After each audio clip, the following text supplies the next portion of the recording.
start 4.30 tapi kita start pukul 4.45 sebabnya rumah saya baru je ada elektrik, so wifi baru ada. So rezeki untuk Aisyah jugalah sebab dapat sempatlah nak masuk kelas petang ni, insyaAllah.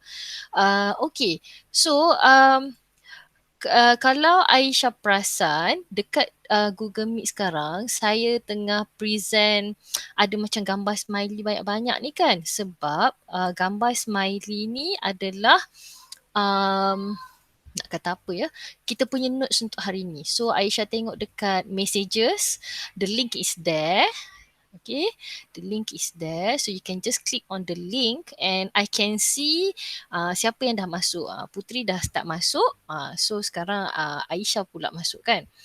Okay, that is the first thing first. So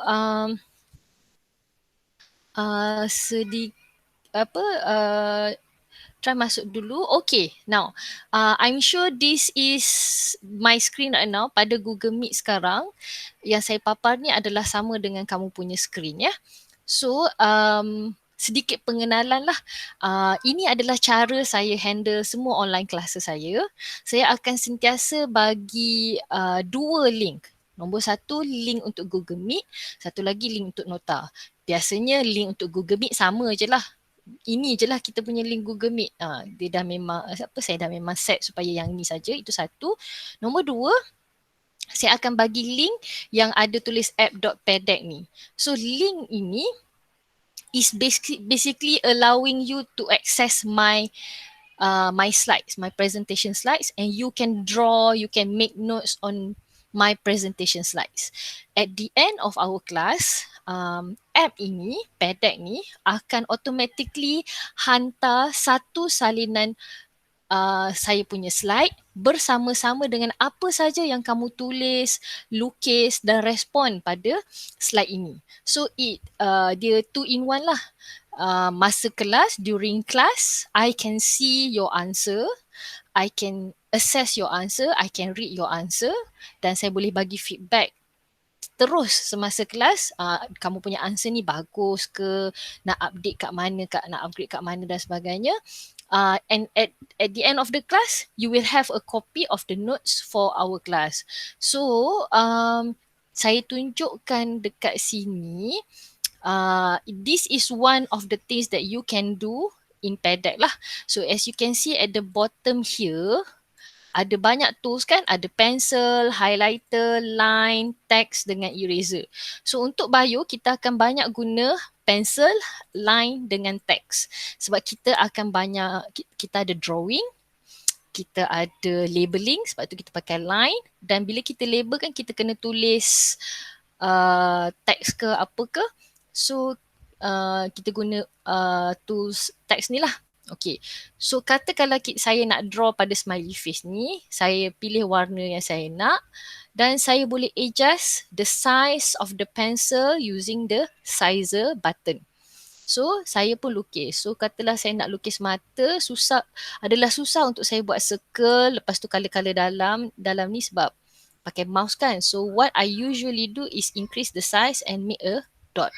Make a dot like this. Oh sorry. Betul lah.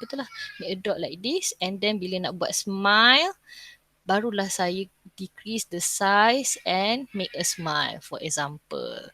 Okay, so why don't you try, Aisyah dengan Putri, cuba try dulu buat dekat sini.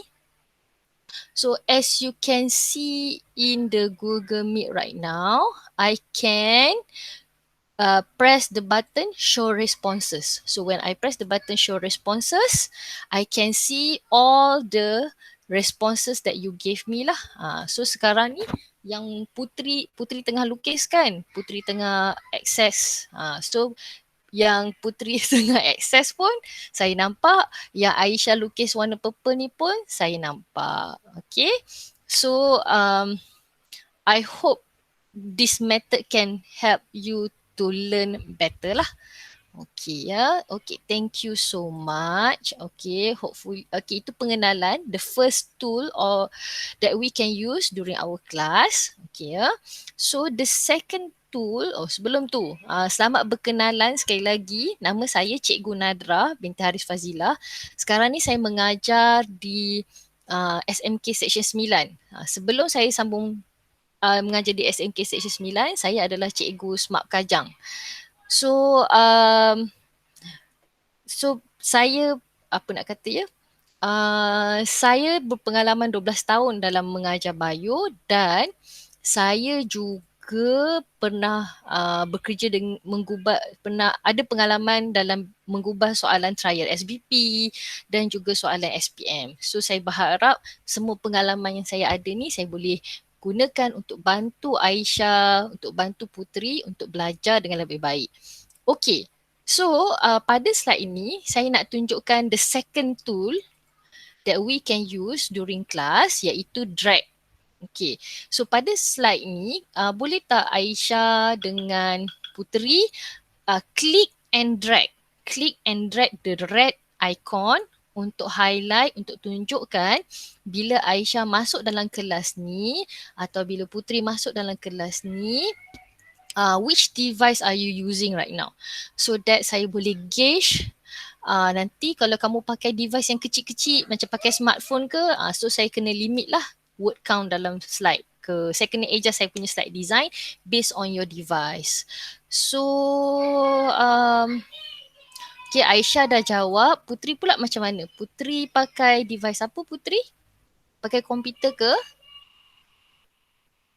Puteri punya mikrofon tak ni tau. Saya tak boleh dengar. Kalau Puteri apa type dekat send messages atau just drag the icon, boleh?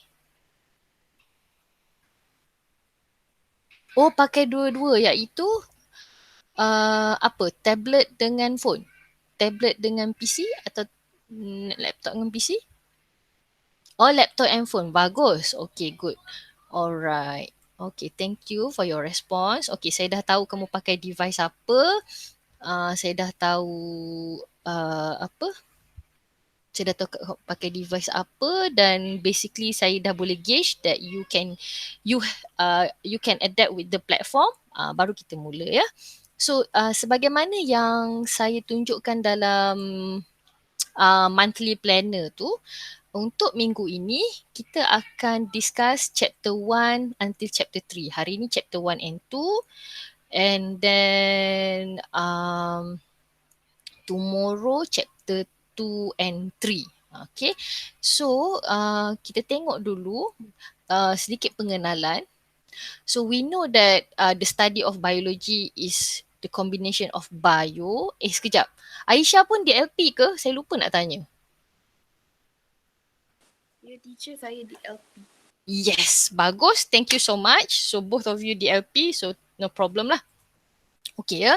So this is a bit of introduction for biology, and these are the various industri, beberapa bidang yang perlu application of biology lah. Sebenarnya ada lebih banyak daripada ni. Dalam chapter 1, antara benda yang I think it is quite new but it is also a bit repetitive sebab dalam chemistry pun ada cakap pasal safety rules, dalam fizik pun ada cakap pasal safety rules, but the equipments are slightly different. So sebelum kita tengok equipment dalam lab, kita tengok pada slide ini, gambar ni menunjukkan equipments yang perlu dipakai on our body when conducting experiments in biolab. So can you drag the icon to match? For the purpose statement, kita nak bawa icon tu pergi dekat which equipment on the girl's body. Pada statement warna hijau tu, green icon, kita nak bawa statement tu pergi ke which equipment. Okay, just click and drag ya.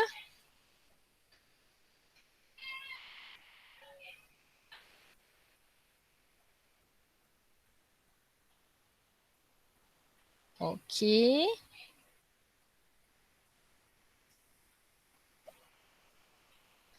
Kita warming up dulu, pelan-pelan kita kayuh, kita kenal dulu dengan apparatus, safety equipment on the body. Okay, good. So the first one is goggles. Okay, the first one is goggles. Okay, to protect the eyes. And then the second one is face mask. So face mask yang lab bio guna adalah face mask yang macam kita pakai masa musim jerebu tu. N95 punya level. Okay, bukan surgical mask yang kita duk pakai untuk pergi kedai tu kan. Bukan. Kita tak pakai surgical mask, kita pakai N95 punya mask.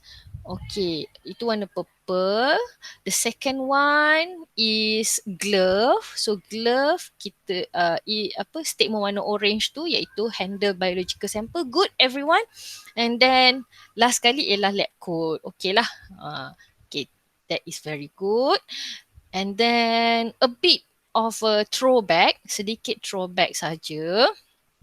Okay, so dalam lab bio kita ada emergency shower station. This is especially important sebab selalunya dekat makmal bio masalah dia ialah terjatuh termometer. So once thermometer tu jatuh dan pecah, you are exposed to the mercury. So you have to immediately go to the emergency shower station dan mandilah. Jangan tak payah buka baju apa semua, terus mandi dengan baju sekolah tu, kita dengan baju sekolah, lab coat semua basah dan kita kena buang.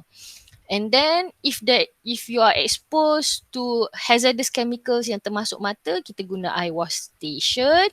Tapi tak silap saya kalau sekolah, tak semua sekolah ada emergency shower station dengan eye wash station dekat lab bio. Biasanya dua-dua ni ada dekat lab chemistry. So kalau tak jumpa dekat lab bio, cari dekat lab chemistry ya.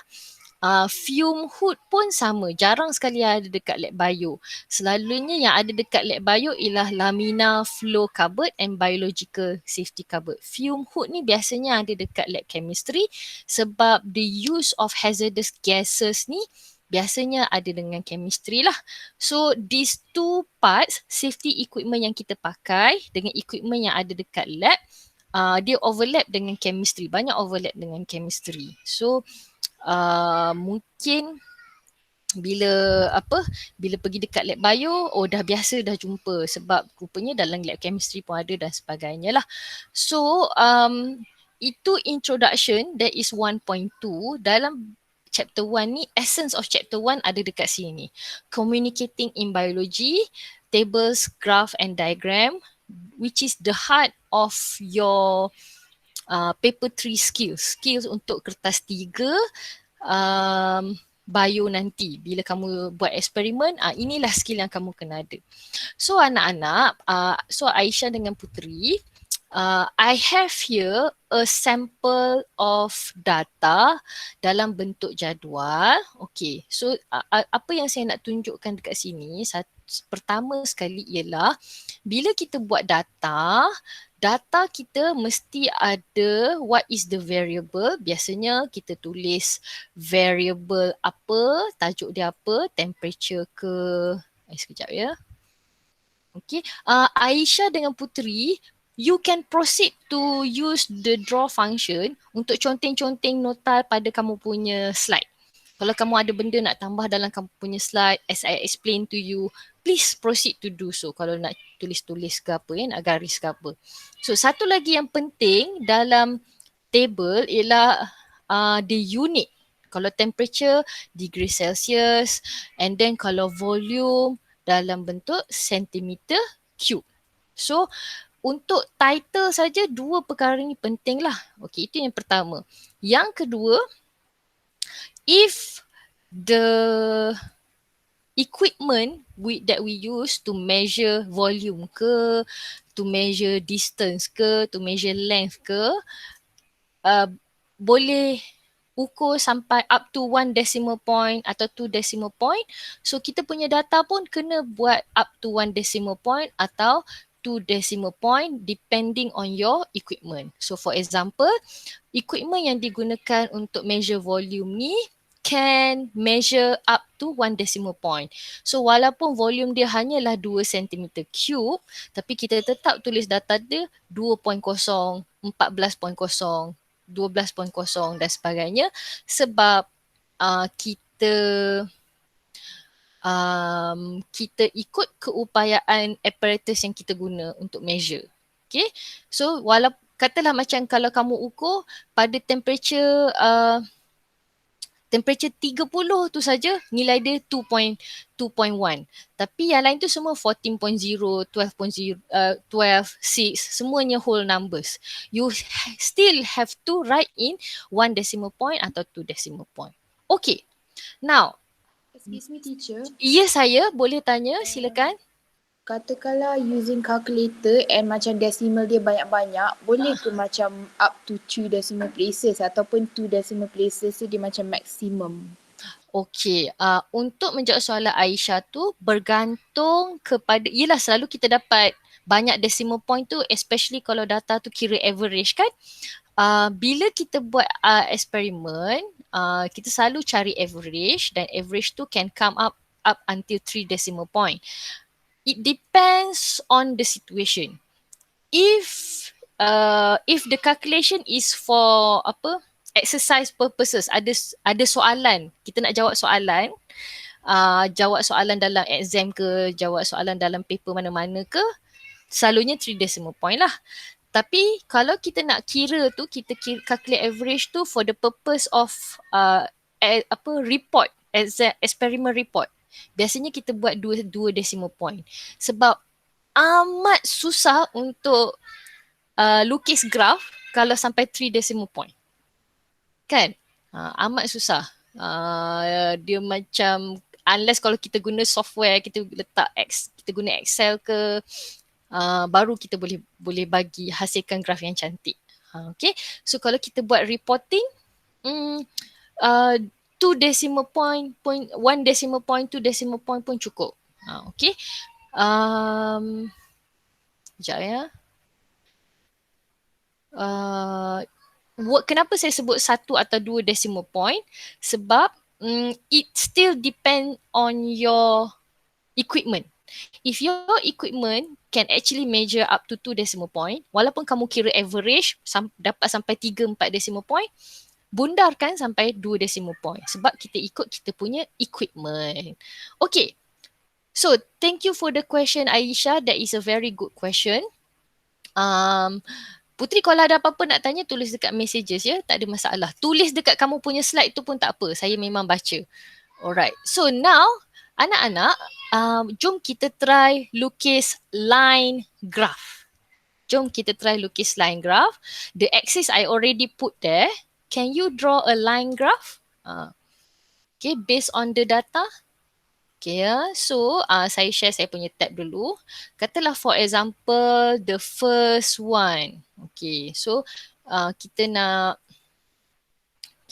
tulis 30 darjah Celsius tu kan. So kita guna text function, kita tulis 30 and then kita klik pada tempat lain dan kita boleh drag letak dekat position yang kita nak lah. For example, katalah this one. And then kita nak plot dia punya titik, katalah titik tu dekat sini. For example lah ya, saya punya ni tak tepat. Okay, so kita plot titik, kita adjust dia punya size, kita plot dia punya titik. Pencil, sorry. Saya guna pencil, kena guna pencil ya. Okay, kecil sangat. Undo, saya buat size dia besar sikit. Alright. Okay, katalah the first titik is here. And then the second titik is here. Third titik is here. And then here. And then here. Macam tu lah. Okay. So nak plot titik tu guna pencil. Nak tulis the numbers tu gunakan text function ya. Okay. Pelan-pelan kita berkenalan hari ni dengan tools yang ada kat sini.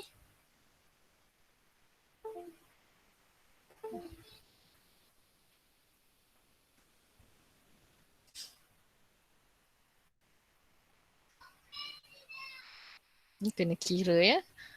Kalau tak nampak bagi tahu tau.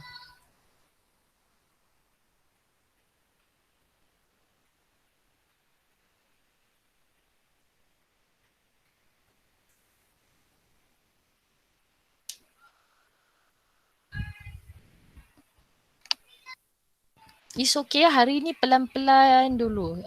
Kalau kita boleh sampai to introduction to chapter 2 pun tak apa.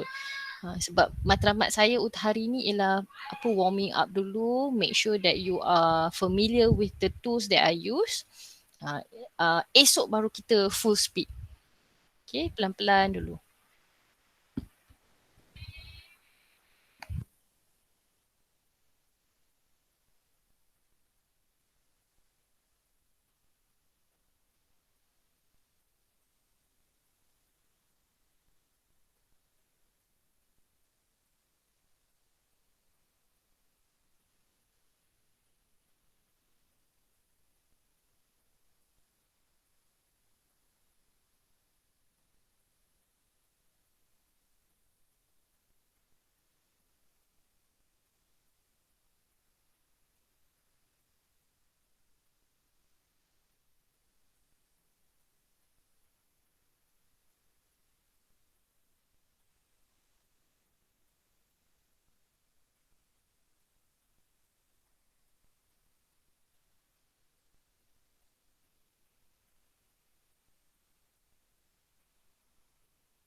Okay anak-anak, Puteri, Aisha, are you okay? Memang sangat bertabah ya. Oh, kemasnya. Very good. Okay, Puteri pelan-pelan Puteri. Tak apa. Kita start dengan apa tu? Pelan-pelan Puteri. Yang penting Puteri, jarak antara setiap nilai tu mestilah, nak kata apa ya, mestilah balance. Mestilah balance. Okay, good. It's okay. Benda ni memang kita banyak praktikkan kan dalam dalam chemistry ada, dalam fizik ada. Cuma saya nak tunjukkan cara nak buat graph bio ni sebab graph bio ni slightly different dengan graph chemistry dan fizik. Nanti saya akan tunjukkan kenapa once you have plotted. Okay, once you have plotted, okay dah. Okay, Aisha, I agree with your I agree with the way you put the numbers, pada part CX tu. Very good. Okay, balance. Saya nampak it is balance and you have also label the x-axis. Very good. Okay, teruskan. Y-axis pun, y-axis belum tapi title dah ada. Good. Teruskan.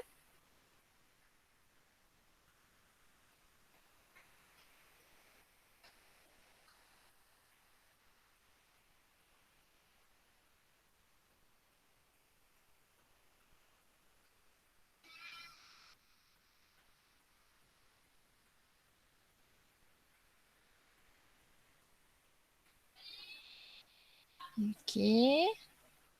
Good. Good. Pada Google Meet sekarang, mungkin kalau kamu nampak tu dia macam bertindih kan sebab it is a combination of both of your slides, both of your screens. So nampak macam bertindih tu sebab bertindih dua-dua Aisyah punya dengan Putri punya ya. Nanti saya tunjukkan yang satu-satu.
Okay, let's see. Wow, this is a very good progress, girls. Bagus Aisyah, bagus Putri. Okay, teruskan. Good. Okay. Alright. You have labeled the axis. Very good. You have labeled both axes. You have labeled the numbers on x-axis. Very good. Okay, tinggal nak label pada y-axis saja. Okay. Labeling. Okay. Yes. Good balance. Saya nampak good balance kat situ. Good. Okay, teruskan. Okay, I can see there is a good labeling there. Sekejap ya. Saya kena hide this response. Alright. Okay.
Wow, okay, dah start plot. Okay, good. Dah start plot. Very good. Okay. Okay. Dah cantik dah Pak C ni. Bagus. Okay, good. Teruskan. It's okay, I understand. It is not very easy ya. Memang tak senang untuk lukis dekat apa screen kan.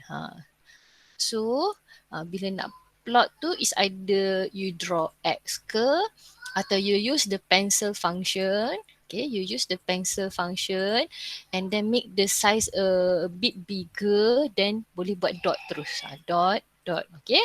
Yang saya tunjuk dekat Google Meet sekarang ni ialah saya guna pencil function. Saya buat sizer. Sizer dia besar sikit dan saya plot dia punya titik lah. Alright.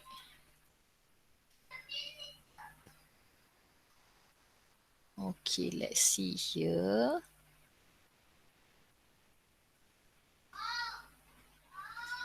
Okay. So now, saya buat macam ni ya. Okay ya. Daripada yang Aisyah plot ni,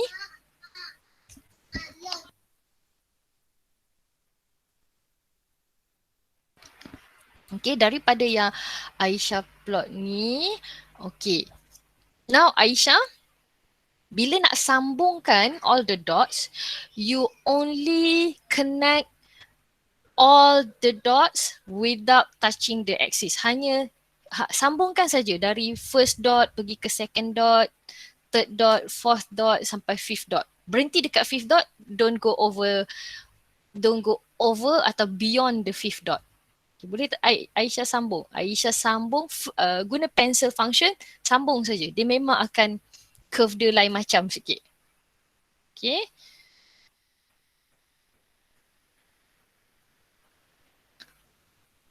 Cuba sambungkan. Okay, freehand macam tu okay. Pelan-pelan buat, tak apa. It's okay, I understand. As best as you can, as long as gambarannya tu ada.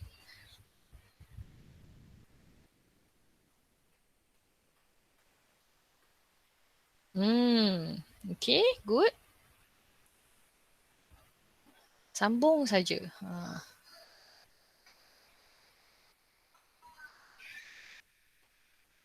Putri pun sama ya. Putri tu saya dah nampak dah plot sampai 3 titik tu kan. Teruskan. Bila dah nak sambungkan sambungkan titik tu, nanti saya akan guide juga. Okay. It's okay. Bergetar sikit pun tak apa. It's okay.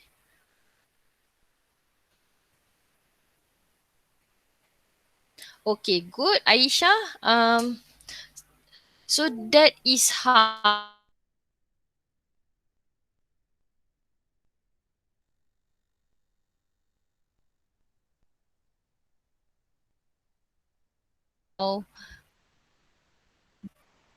alright. That is how connect all the points dalam bio. Kita tak extrapolate sampai kena jadi intercept X intercept atau Y intercept.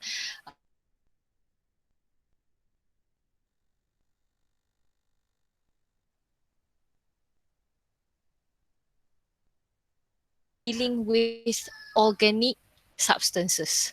So extreme variables, extreme condition. Usually organic substances does not provide data, does not react in extreme conditions. That is why kita hanya sambungkan titik yang ada saja. Okay, good job Aisyah. Okay, kita sekejap ya. Saya tukarkan padlet ni kepada student pace. Sekarang ni padlet ni dalam teacher pace. So I change it to student pace. So Aisyah, you can move forward to the next slide, slide nombor 12. Okay, when you go to slide 12, you can see there is a data there. And then Aisyah boleh tengok dekat situ based on the data, can you complete the table? Okay, Aisyah teruskan yang tu dulu. Sementara tu saya tunggu Puteri. It's okay Puteri. You are on the right track ya. Bagus, bagus. Cantik kamu punya table.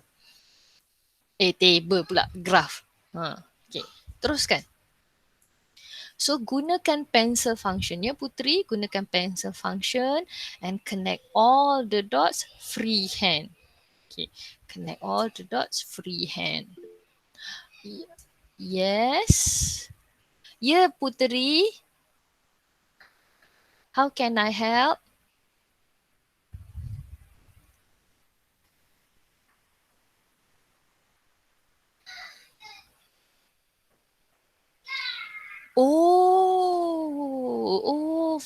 Sizer tu tak boleh adjust ya?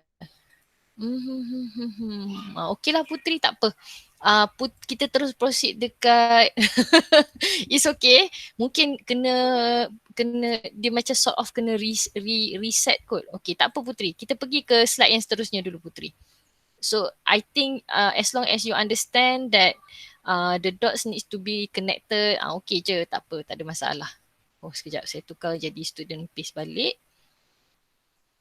Dan macam biasa, whenever I conduct such classes, I will always take a screenshot, a print screen of one sample answer. Sebab kadang-kadang bila kita tengok balik nota, kita lupa kan. Kita lupa kita lupa nak update pada kita punya slide. Kawan kita bagi jawapan yang bagi alternative answer, kita lupa nak salin. So I will always screenshot and provide a reference for you inside the Telegram group so that you can always check it out later. Sekejap ya.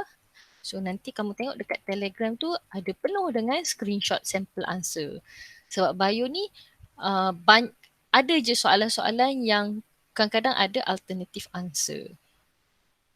So let's take a look at let's take a look at the current slide 12. Pada slide 12 ni, ini adalah data yang kita kena buat grouping. Okay, sebab itu saya bagi clue kat situ, ada satu grouping kat situ, and jangan lupa bila kita tulis bila kita buat table, the first row tu, the first column tu ialah, sebab ini data ni dalam bentuk melentang kan, so the first column tu is for the title. Okay, the first column tu is for the title. Right? The first column tu is for the title. Okay. Okay, so kita teruskan ya. So dekat situ saya dah buatkan first category. Okay ya, first category 18.5 to 24.9. So untuk group tu saja ada 15 orang. How about other categories? Okay ya. So first, sebab ini adalah data bentuk horizontal, is a horizontal table. Yang tadi kita buat ialah vertical table. So dia punya title ada pada baris atas sekali at the first row. Since this is a horizontal table, so the title of the data title semua ada dekat first column.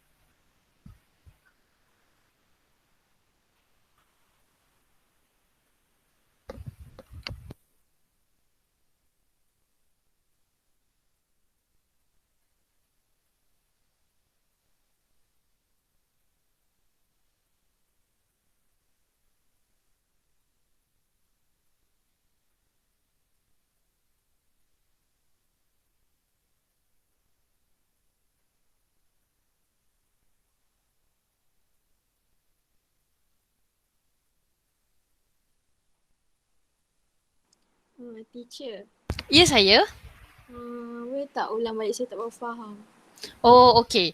Macam, okay, sekejap ya. Saya tutup responses. Okay. Saya tunjuk saya punya screen lah. Okay ya, sekejap. Okay. Saya ulang balik yang saya explain tadi. Saya tukar kepada student page ya. Okay. Sekejap. Alright. So saya tunjuk saya punya screen. Okay. Sekarang ni data yang kita guna tadi, kan? Data yang kita guna tadi, table dia dalam bentuk menegak macam ni kan? So bila bentuk menegak macam ni, title of each variables is on the first column. Okay, first column pula, first row. Aduh, first row Okay. So title dia pada first row sebab data tu kita susun secara menegak. Pada slide nombor 12 ni pula, okay ya, pada slide nombor 12 ni pula, data dia disusun secara horizontal, melintang. Disebabkan itu, the first column, okay, the first column will be the title of your variables. Jadi kalau kita tengok dekat sini, the number of student and body mass are the variable kan, body mass dengan number of students. So title dekat sini pada first column kita akan tulis pada first column dekat sini saya dah bagi clue kat sini. Oh, the first category ialah julat dia between 18.5 hingga 24.9 kg. So saya akan tulis kat sini, oh ini adalah body mass category. Kan? Dan unit dia ialah kg for example. Okay, for example. Kemudian pada bahagian bawah dia pula saya nak tengok untuk setiap kategori tu ada berapa ramai murid. So I write here number of students. Untuk part ini tak ada unit sebab kita ukur, we measure number of students by counting. Kita tidak measure menggunakan apparatus. So tak ada unit kat sini. So as I mentioned before, since we arrange the data horizontally, title for each variables kita tulis pada first column. Data pada eksperimen ini slightly different dengan data eksperimen sebelumnya sebab dia punya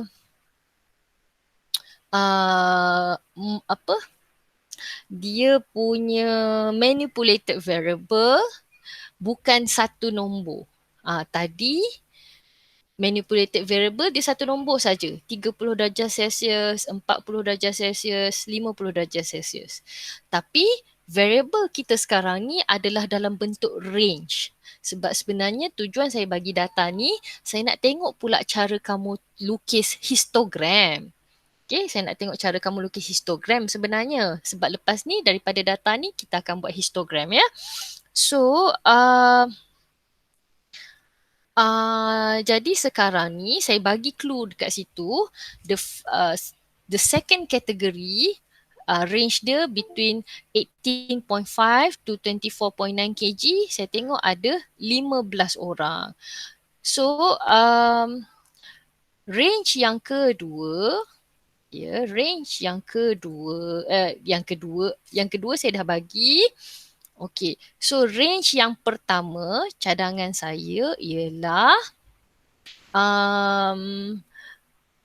okey, kalau kamu letak 17.5 kat sini, kejap saya letak kat sini ya. If you put 17.5, sorry. It's supposed to be this one. Okay, sorry. Alright. Okay ya. So sekarang ni, the second category is already at 18.5 kan.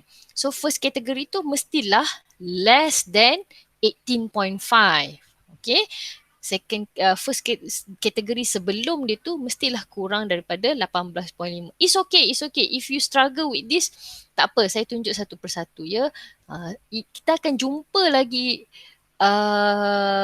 table yang macam ni masa form 5 nanti, iaitu table bila kita belajar pasal genetic variation. So tak apa, Kalau tak sure lagi pada hari ni tak ada masalah. Kita akan kita pelan-pelan buat ya. So cadangan saya ialah the first column ni, the first category ni ialah less. Okay, you already put there 18.4 kan. So cadangan saya terus summarize, jadikan dia less than 18.5. Lagi senang kan? Less than 18.5. Okay, so satu lagi ialah saya disebabkan dekat title, dekat title kita dah tulis kg unit dia, so it is okay for you to write like this, tulis 18.5 saja. Okay, tulis 18.5 saja pun tak apa, tak ada tulis kg. Sebab apa? Sebab at the title we already put the unit kg. Tapi kalau tulis lagi sekali macam dekat kolom kedua ni pun tidak mengapa, it's okay, tak ada masalah. Tapi since we already stated here kg, so tak payahlah tulis kg dekat sini dah sebenarnya kan. Okay, so saya padam lah. Nanti keliru pula kan. Okay, saya padam kg kat sini. Okay, there is not supposed to be kg here because the title already write kg. Okay. Good. Okay. The next one, sebab kita berhenti pada 24.9 kan. So, the next one, next number ialah 25 lah. 25 lah kan. The third column tu 25. Sebab kita berhenti pada 24.9. So, next decimal point ialah 25 until, yes, until, okay. Idea kamu letak the final one 30 tu kan, very good.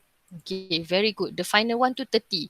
So kita cakap 30 or 30 and above kan, 30. Okay, 30 to 30, apa?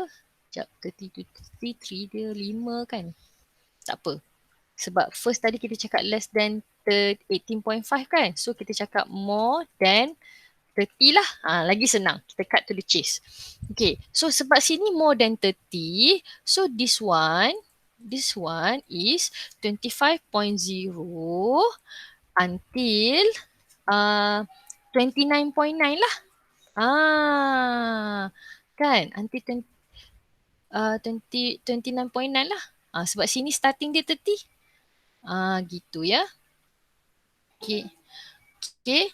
So cuba tengok.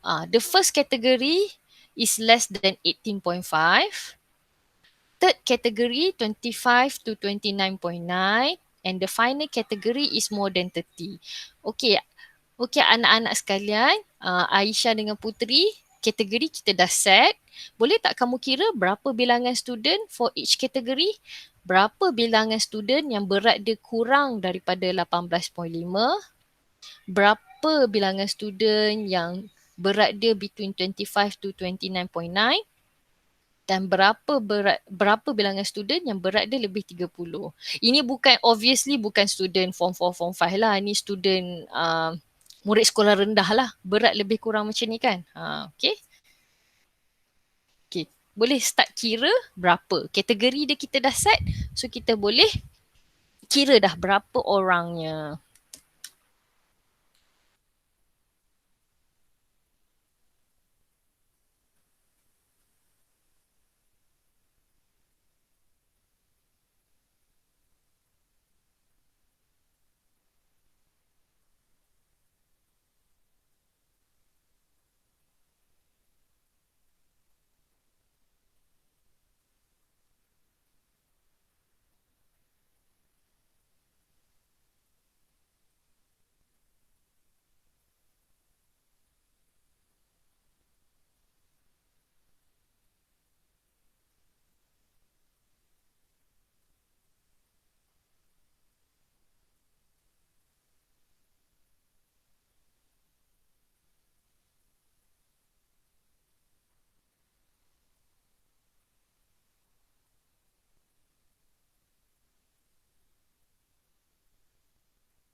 Teacher. Oh, sorry. Okay, saya mute microphone pula sekejap ya. Okay, thank you for reminding me. Okay, saya ulang sekali lagi ya. Thank you so much sebab kamu alert dia 5, 16, 6 and 3 ya. 5, 16, 6 and 3. Itu saya yang salah kira yang initial contoh tu. Okay. Now based on the table that we have done, kita akan buat histogram. So histogram is like bar chart, tapi bar chart dia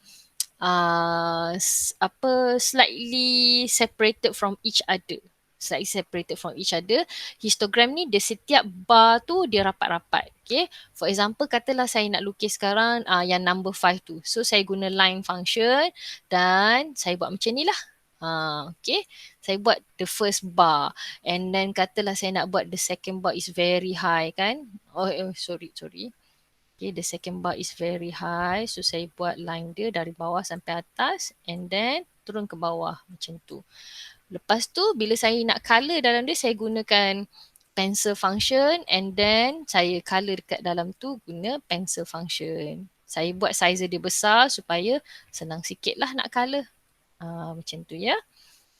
So obviously saya punya position ni tidaklah tepat sebab saya tak betul-betul ukur mesti 5, 15 ikut skill betul-betul. So perhaps you can do a much better histogram than me.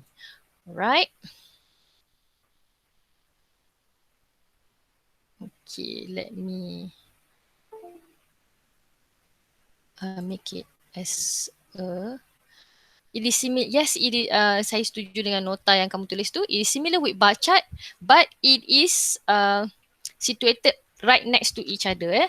Kalau bar chart, okay, kalau bar chart, saya guna yang warna green ya. Kalau bar chart dia jauh-jauh, sekejap ya. So bar chart usually is a bit separated from each other because the categories are not interrelated. Okay, because the categories are not interrelated, that's why kita lukis bar chart ni jauh-jauh. For example, data yang kita guna bar chart ialah macam number of people based on type of blood. Ada 10 orang yang blood type A, ada 5 orang yang blood type O. So we have to do bar chart because blood type A is not the same as blood type O, for example. Untuk data yang ni, sebab dia ada intermediate number kan, dia bukan nombor, berat dia bukan 18, bukan 19, tapi ada intermediate. Berat dia ialah 18.5. So since there is an intermediate number over there, kita akan buat histogram. Okay, sebab itu kita buat histogram. Sebab dia ada intermediate number. Between the categories ada intermediate number So kalau berat misalnya, ketinggian misalnya, tak semua kita ketinggian dia ialah 150 cm for example. Ada orang dia ada slight variation, 150.4 cm, 150.5 cm and so on and so forth. So since that is intermediate number, so we will make a category dan setiap kategori tu ada specific range macam yang kita buat. Range dia ada 18.5 until 24.9 and then 25 until 29.9 for example. So sebab ada range for the category, kita akan gunakan histogram. Okay, histogram ni masa form 5 nanti kita akan banyak lukis. Untuk form 4 kita banyak lukis line graph yang kamu buat mula-mula tadi sebab kita banyak ukur rate of enzyme reaction, rate of photosynthesis. Photosynthesis next year. Sekejap rate of respiration. Okay. So kita banyak ukur rate pada masa level form 4, so kita banyak buat line graph. Histogram kita banyak buat next year. Okay, but it is a good introduction for you lah. Nanti tahun depan tak adalah dia jadi lagi cepat lah nak lukis sebab dah familiar. Okay, silakan. Tadi saya tengok dah start label axis, teruskan.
Okay, very good. I can see the title already, and you are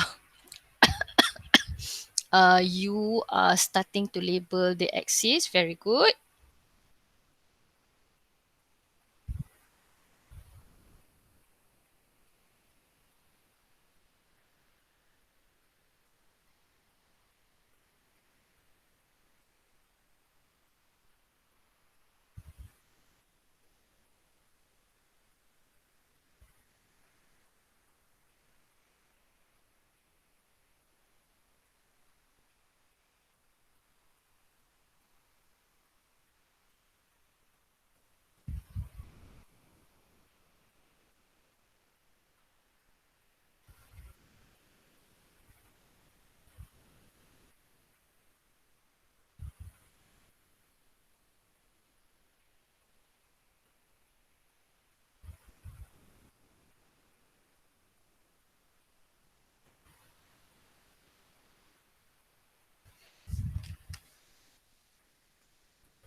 Okay, I can see your graph is very nice.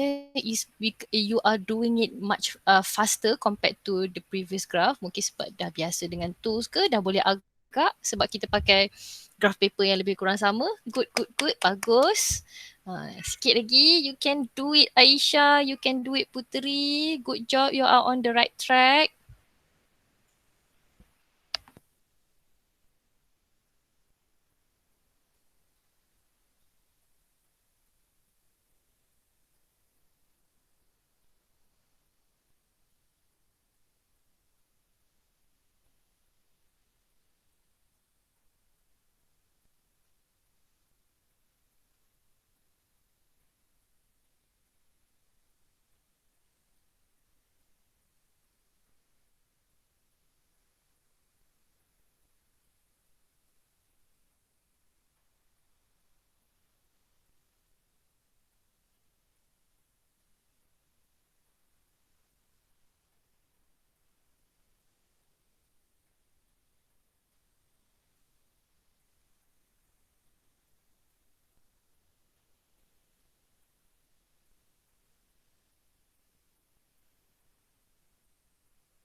Teacher, Ya, saya.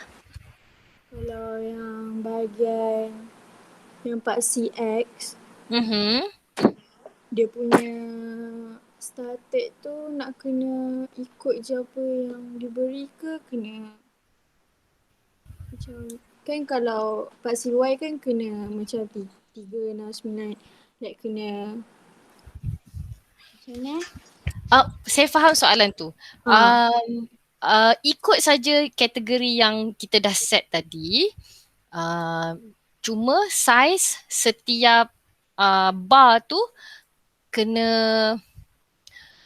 kena sama panjang sekejap ya. Kena sama, apa nak kata? Sama saiz. Okay, contoh kata saya tunjuk dekat Google Meet. Okay, katalah dia punya for the first group, jarak first group pergi ke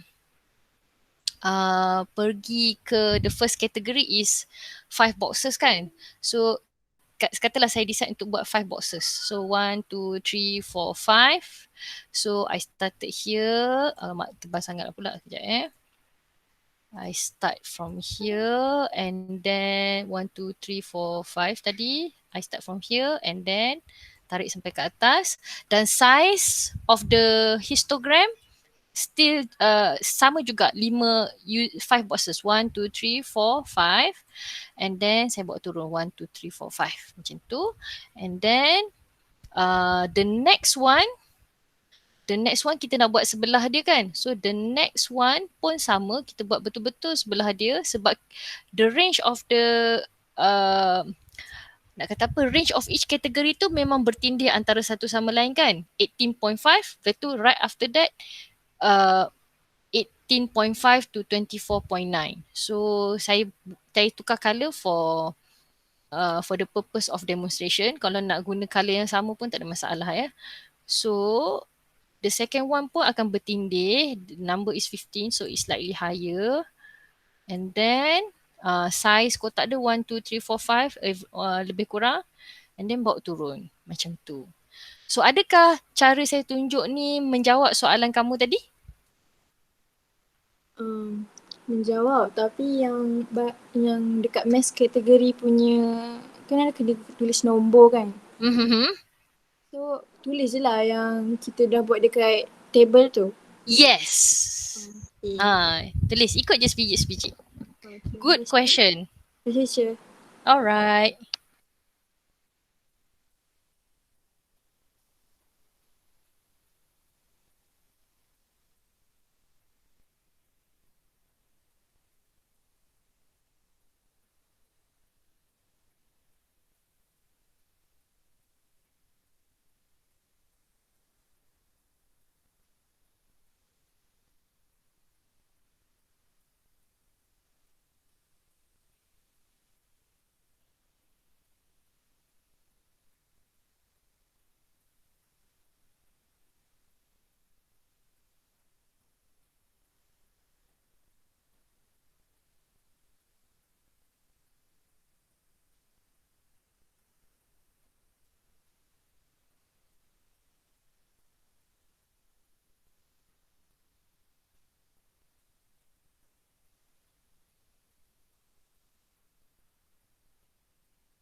Oh, okay. Saya padam dulu saya punya ni sebab saya punya ni tak tepat.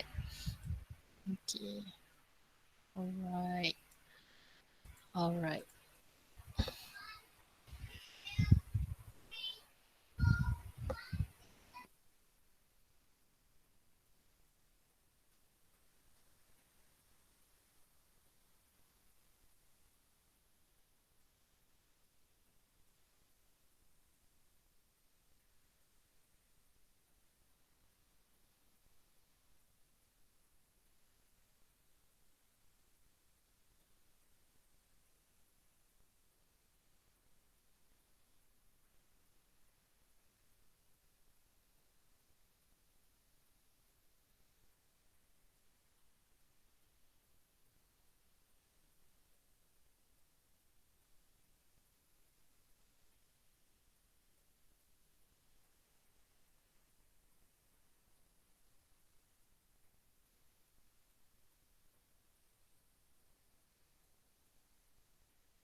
Okay, I can see you are starting to draw. Dah start untuk apa? Plot. Okay, bagus. Teruskan, teruskan.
Oh, Alhamdulillah. Very good. Okay. Very clear. Okay, I understand. If you if you are struggling, I understand. Pelan-pelan buat ya. It's okay. It's okay. Pelan-pelan buat. Tak apa. Chapter 2 tu kita masuk esok. No worries. Okay, sebab skill ni penting ni. Skill reporting sebenarnya. Skill reporting. Kalau tak sempat masuk banyak untuk chapter 2 tu pun tak apa. Skill ni penting.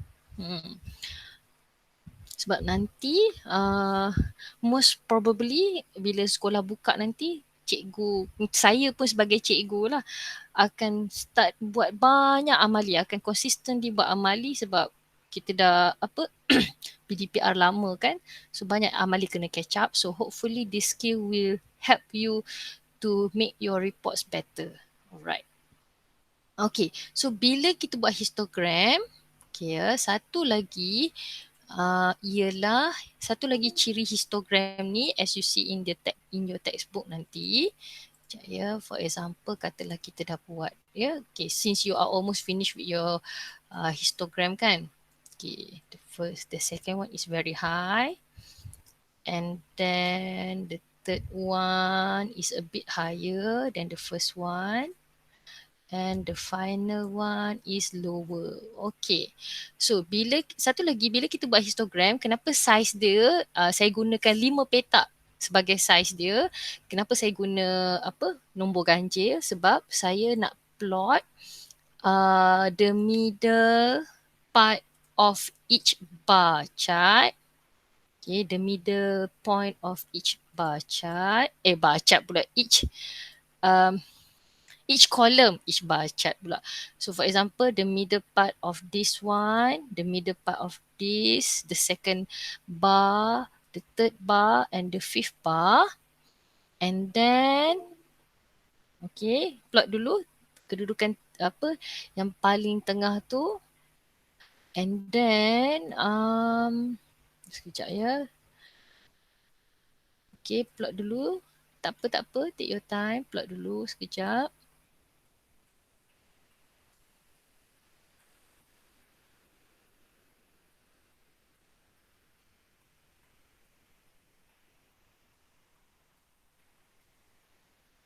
And then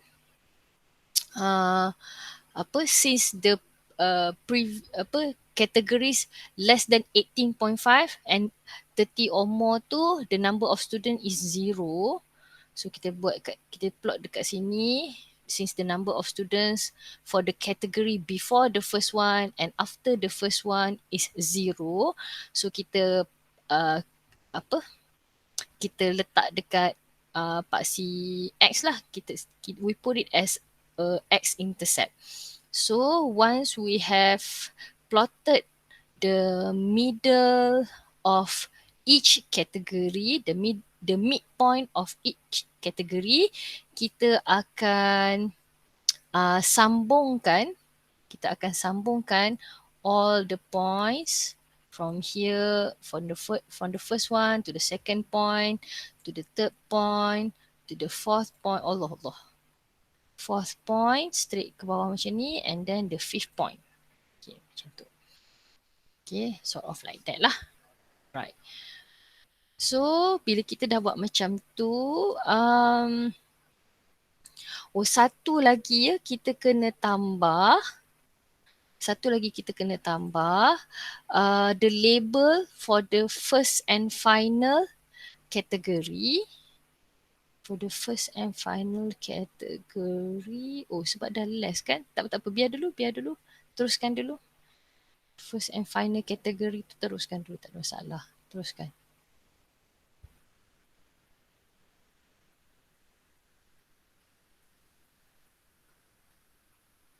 Okay. Then hanya sambungkan saja all the midpoints. Yang kita letak dot-dot tu kita panggil midpoints. Sambungkan saja all the midpoints.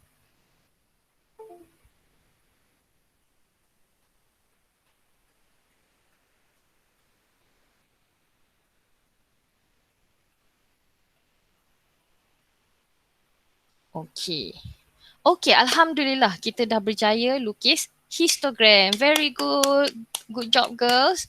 Okay, so these are the three types of graph that we usually produce to report the pattern between the relationship between manipulated variable and responding variable in various biology experiments. Okay, in various biology experiments. So, saya tak akan masuk chapter 2 pada hari ini sebab kita tinggal lagi 3 minit je untuk kelas hari ini. So, towards every time our class is ending, usually I would summarize first what we have learned today. So, we have learned about safety equipments that we wear when we conduct biology experiment. We have also take a look at different equipments that are used in lab biology. Apakah peralatan-peralatan di makmal yang kita guna untuk dekat lab bio, dan untuk communicating data atau communicating results in biology, kita dah discuss, kita dah tengok macam mana nak prepare table, macam mana nak buat line graph, macam mana nak buat histogram. If you can do histogram, bacat pun of course kamu boleh buat. Okay, so towards the end of my class, selalunya saya akan bagi slide yang ini ya. Okay, based on what you have experienced today, what did you like about today's class? What didn't you like about today's class? Am I going too fast? Do I talk too much? What was easy? Which question atau which part is easy for you? And what was hard during our class today? Which part that you think I need to re-explain?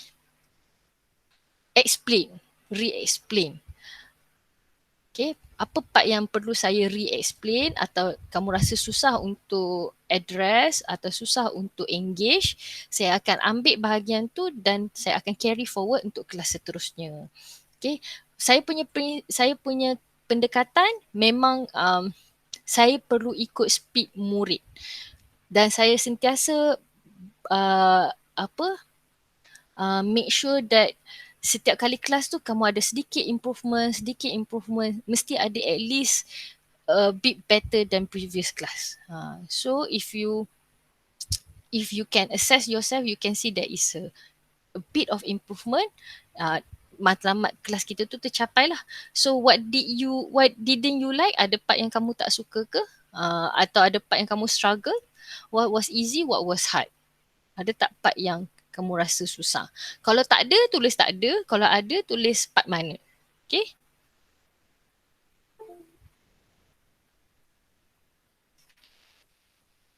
Okay, Aisyah, what do you think?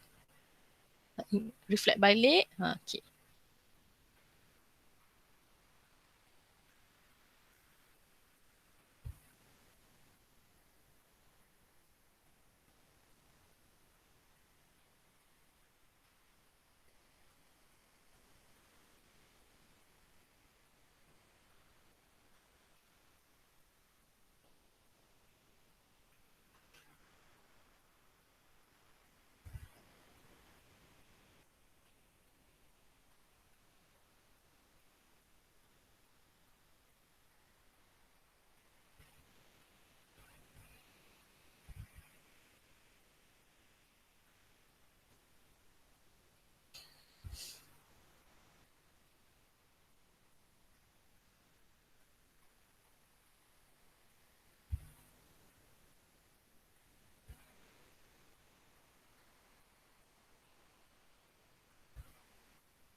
Okay. Okay, so apa yang nak sebut? Kalau kamu perasan, nanti bila kamu dapat nota ni dalam kamu punya email, sebenarnya hari ni punya kelas ada sampai slide 19. So, jangan risau. Esok kita akan sambung nota yang sama. Nanti kita akan discuss slide 15 sampai 19 ni esok ya. Okay, so ya betul Putri. Memang kena buka 2 tab atau elektronik. So dia memang kena, nak kata apa ya? Nak kena biasakan dari aspek tu lah. Okey. Lepas tu saya pun daripada respon Putri tu, okeylah saya pun ambil maklum lah. Maknanya saya kena sebut betul-betul dan susun betul-betul part bila nak buka dekat Meet, part bila nak buka tengok kat padlet masing-masing ya. That is a good response. Thank you. Ya, okey, tak apa. Saya pun macam saya pun kena ambil maklum juga part tu. Thank you. That is a good idea. That is a good response. Thank you. Okay, what was hard is about trying to find the right skill ya. Okay, itu adalah kemahiran yang perlu juga tu. Okay, so Allah Akbar dah 6.17 dah. Saya pun tak nak ambil masa banyak-banyak. It's okay, it's okay. Kamu teruskan menulis sebab saya tak tutup padlet ni. Saya akan buat dia sebagai student pace. You can still access this padlet. Saya hanya akan tutup pukul 8 malam nanti. So you can still write apa-apa that you want ya. So cuma saya tutup dulu Google Meet ini sebab saya kesian dekat Aisyah sebab Aisyah dia puasa kan. So thank you so much for a very good cooperation between you two. Memang senang sekali saya mengajar kamu pada hari ini. Hopefully this energy is continuous until next class lah. So thank you so much. Have a nice day. Selamat